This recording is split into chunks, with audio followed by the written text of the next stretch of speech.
Hi, I'm Arlo, pint-sized punk here of Lambrini Girls. How you doing? Good, how are you, Arlo? All right, yeah. You've just released your album. Yes, we have. Do you want to plug it? Yeah, let's plug our album. It's sick. All killer, no filler. Every single song is amazing. Everyone should listen to it. Everyone should buy it. You're welcome. Good songs to listen to on the toilet. I don't know if I agree with that last bit, to be honest. That's very fair. Depends what you like, am I right? Right. What music were you into when you were 14, like me? When I was 14, I started getting into Riot Girl music. So I loved Bikini Kill, I loved L7, I loved Huggy Bear, Le Tigre, and that was sort of like my introduction to like punk music, really. And those are sort of like the women I idolised, just because they were like super unapologetically themselves, really strong, just kind of going into a room with like two fingers up, not really caring what anyone else thinks. I was like way less cool than that. I was an emo, so I really like all the American emo bands, and aside from that, I was really into Smashing Pumpkins, and yeah, it was kind of just like very scene kid emo bands, and then Smashing Pumpkins. Also, like Skrillex's old band from First to Last were one of my favorite bands in the world. So yeah, when I was 14, I just like stuff that now people in their 20s would consider really, really lame, but I think it's cool. So Did you have like whatever. the fringe? I did have the fringe, my friend. I had the fringe. I had like the little like stripy hair like bit. I had it all. Yeah. We getting a Lambrini Girls like emo album next. Yes. I think Why not? I think that could go hard. Well, we were thinking like next album, like after this one goes platinum and we win like 5 Grammys, we're gonna do another album. And we're going to get like everyone to hype it up like as much as possible. Like get like Fantano, get everyone on board. And then it gets released. And everyone's expecting like it's going to be like the centennial album of the last 100 years. And then it's just all like honky tonk piano and like fart noises. And then we'll call the album No Refunds, because you'll get no refunds. So that's world first news. Yeah, fart noises would be better than what we get anyway. That's very fair. Yeah. Right, so people are already saying it's going to be an album of the year. How's it feel knowing it's going to be downhill for the rest of the year now? I think my life is going downhill, if I'm honest with you, mate. So, yeah, I'm ready for it. So fair. Amazing question. Every time people like do interviews with us, they're just, how does it feel that everything's going to be crap from now on? You've done the best you could. Everything's going to be awful from now on. Do you know what, mate? That's life, isn't it? Yeah. It is what it is. It's a downhill slope, and all you can do is slide down a hill on your bum as gracefully as possible until you reach the end. Bon appetit. Yeah. No, but like it's fun. It's exciting. We're very excited for it. It's good. It's really hard like looking from the inside out, because everyone's like, oh my god, like this album's so good, and we're just going around playing shows. We don't really know what's happening. So if people think it's going to be the album of the year, then nice. Also, people are saying it's the album of the year, but we're only about less than 2 weeks in. So it's kind of like, I really appreciate what else has that. been released in the last 12 days? Franz Ferdinand, and they're really annoying actually. Stop buying Franz Ferdinand, please, because we want to chart and they're above us. So anyone who don't buy Franz Ferdinand, buy Lambrini Girls. Yeah. Fuck them. Right. So you credited Banksy as the drummer, and I can tell you're obviously like close personal friends with them. So if you could get them to design an album cover, what would it be? Toilet. A poo. A poo. Another poo, please. Yeah. And both of our grandmas having a bath together. Oh. Could you combine like all of those things? What, both of our grandmas having a bath in poo? Yes. Yeah, easy. Yes. Right.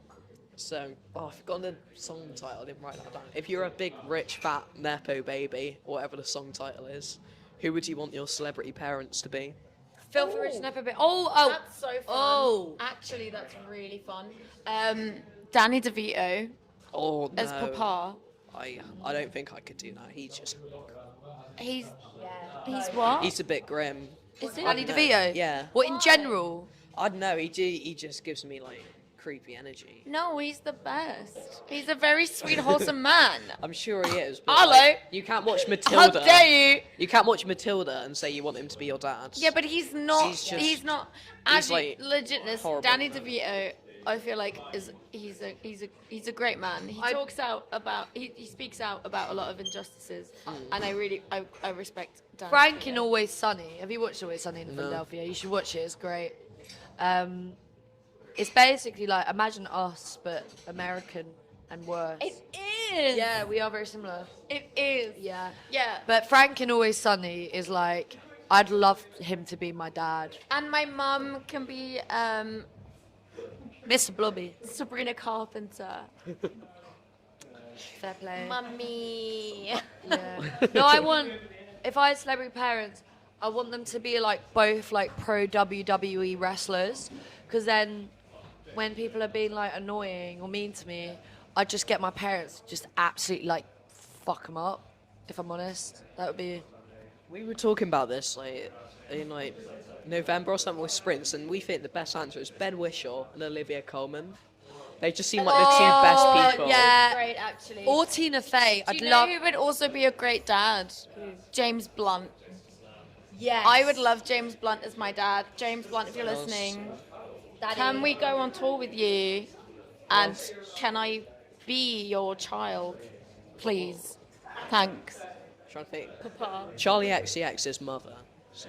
Yeah, no. You gotta take that But into I don't know. I don't see her in a motherly way. Like, No, I'd love to go on a night out with her. Yeah, she's too similar of an Maybe age an older to us. sister. I mean, she's what, like 4 Oh my 5? god, she would be the coolest older sister. Yeah. Yeah, Yeah. she'd be a great older sister. Maybe yeah. a distant cousin or something. Yeah. I think Olivia Colman as a mum is absolutely a fantastic shout. But I'll stick by Danny DeVito as my dad. I love him. Right. What's your favourite lyric on the album? I mean, I think there's one for you, Lily, because I can't answer that because I wrote them. That just makes me look like a dickhead. There's funny. I think that some of the lyrics that make me laugh the most are in Filthy Rich Nepo Baby. You wouldn't know socialism if it punched you in the dick is like one of the funniest lyrics ever. And some of the lyrics that genuinely still, like, when I listen to it, make me cry are in Special Different. Just it's never spoken kindly when anybody says it, because I just really relate to it. And I think it encapsulates a lot of neurodivergent kids' experiences, especially when they don't know that they're neurodivergent. So I find the lyrics to Special Different extremely moving, but Filthy Rich Nepo Baby is hilarious. So yeah, both of those. Thanks. No, thank you. Right. What caused the most arguments when you were recording? Oh, do you know what? Repeating parts. I love repeating good parts because I think me and Phoebe, like, we have a really good songwriting process because we have a stable friendship and a stable relationship. So we make a lot of space for each other, but we listen to music in very different ways. So times where I'm like, I need time to adjust to parts. I need parts to come in and then I need time to get into it. And Phoebe's like, no, I'm bored. I want to move on. I think that's where we clash the most because we listen to music in very different ways. But I think we do a good job at finding compromises. Yeah. Sometimes me and Lily will play in like totally different keys we and do. play like totally different songs and not realise that we're doing that. And we kept doing it when we were recording. We'd be playing, we'd be like, yeah, this sounds great, this sounds good. Look at each other like, oh yeah, we've really got a hit on our hands here. And then our like producer would be like, guys, can you just come in the control room? Like, can you just come in? And we'd listen, and it would just be totally different keys. Like we'd be like totally different things. And then we were like, oh shit. And that's what happens when you get too very comfortable. true. Yeah. Poor Daniel Fox, I'm so sorry. There was multiple times in the studio where he was like, guys, what are you actually playing here? Because it doesn't seem to fit. I think we both focus on our own parts loads. And I think both me and Phoebe have a really high tolerance for clashes. I think I just struggle. I'm like, for a musician, I'm incredibly tone deaf. So I really struggle with pitching. So I'm just like, yeah, that sounds great. Why not? And so there's a couple of challenges, but we made it work. Yeah. Right. So the album's got more of a beefier sound than like we're used to. So how was it to like play in the studio? It was amazing. We wanted to go with, so our recording engineer was Dan Fox from Gilla Band, and I think part of the reason why we chose him was that we knew he was sort of very good at capturing sort of very messy, noisy sounds and turning them into something listenable and discernible. So we were going for kind of a more polished sound, but still having it be like very punky. And basically, we pretty much just slammed us through like a wall of amps. Like my bass went through 3 amps and a DI, plus some synths somewhere. So yeah, I think we wanted it to be a kind of like a punk record with pop production. Right. If you were doing Eurovision, what song would you do, and what would you have in like your? Because it's not really about the song anymore. It's about like the show. Chumbawamba, tub thumping. Do you know that song? No. I get knocked down, but I get up again, and you're never gonna get me down. Do you know it? Yeah, you got to write a song, don't you? Oh, we got to write a song. It's one of yours, isn't it, for Eurovision? Like play one of our songs Yeah. on Eurovision that we already have, or do we make up a new one? That you already have. Okay, if we already have one, I think Can't get away with Contology on Eurovision. God's Country, because actually that's a good one. Because if we're representing the UK, But then we wouldn't get picked because what if we did? it's supposed to be like patriotic. so if it, like is this is just like we can pick any song and we're in the finals and we're just doing it anyway. Yeah. Probably God's Country then, because we fucking hate England. And also, don't like Eurovision, and I think they're extreme double standards by boycotting Russia and not letting Russia be in it, but letting Israel be in it. So if they were, then we'd absolutely try and mess it up as much as we could. Yeah, we would throw tons of Victoria sponge cake at the judges, and also slime them like Nickelodeon. You hear that, Eurovision? You're next. You're next. Right. What are you hyped for in 2025? We're going to open our own bowling alley, and we're going to sell our own soup at the bowling alley. Lambrini soup. Lambrini soup. We're going to get a toilet endorsement, so there's going to be like Lambrini Girls themed toilets coming out soon. And we're also doing like a collab with Hellmann's to make our own mayonnaise, which is good. Lily's going to clown school, which is really exciting too. Yeah, I've got some catching up to do because you've already gone. I've already graduated She's from already clown school. Clown school graduate over here. Yeah. I can drive a clown car now. I've got my license, but you're still working. You're also extremely good at juggling. I actually am. Which actually, someone give this girl something to juggle. Has anyone got any limes? Or apples. There's no one behind the bar, so maybe not. That's a shame. But what if, the toilets that we're going to bring out every time... See if you can juggle during your set later. Prove it. You could, actually. Oh, yeah. Yeah, we'll go Sainsbury's or Tesco. I can literally, I can juggle. Arlo. I guarantee you. I'm really good. I can do tricks.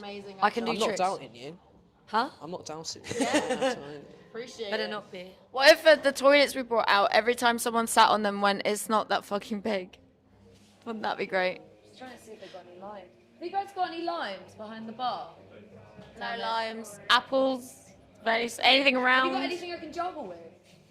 Have you got anything I can juggle with? Actually, could I also... What's that? What is it? Oh, yeah, go on. How many have you got? Actually, I'll hold it while you're juggling. Thank you. All right. Microphone. You juggle. This is clown school in action. Thank you very much.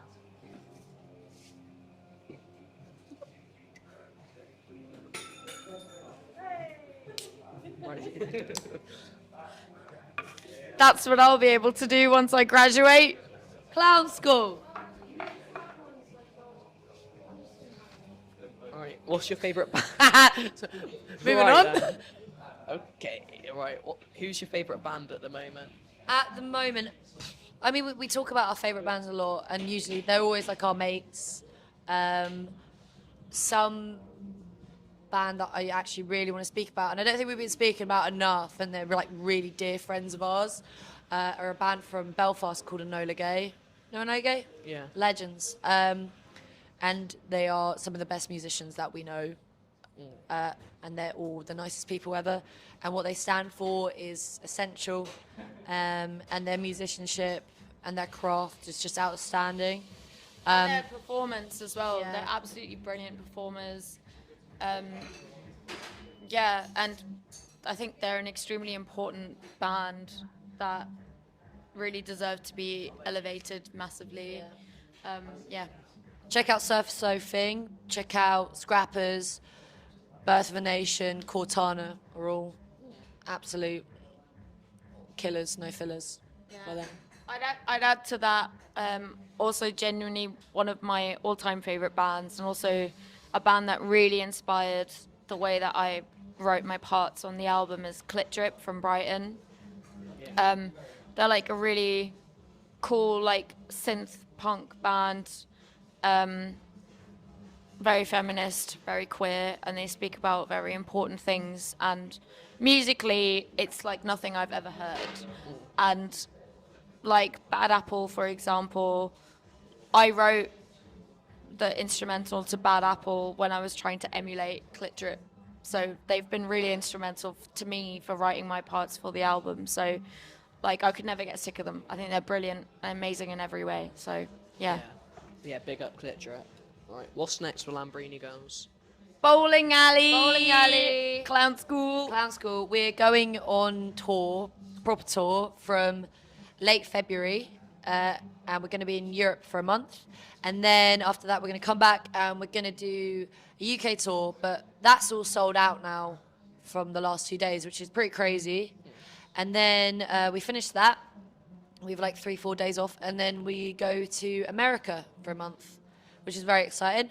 And then we'll come back and we'll do loads of festivals, and then we'll probably age about 10 years. And also, if you all buy the album, then maybe we'll be #1 in the charts. So go do that.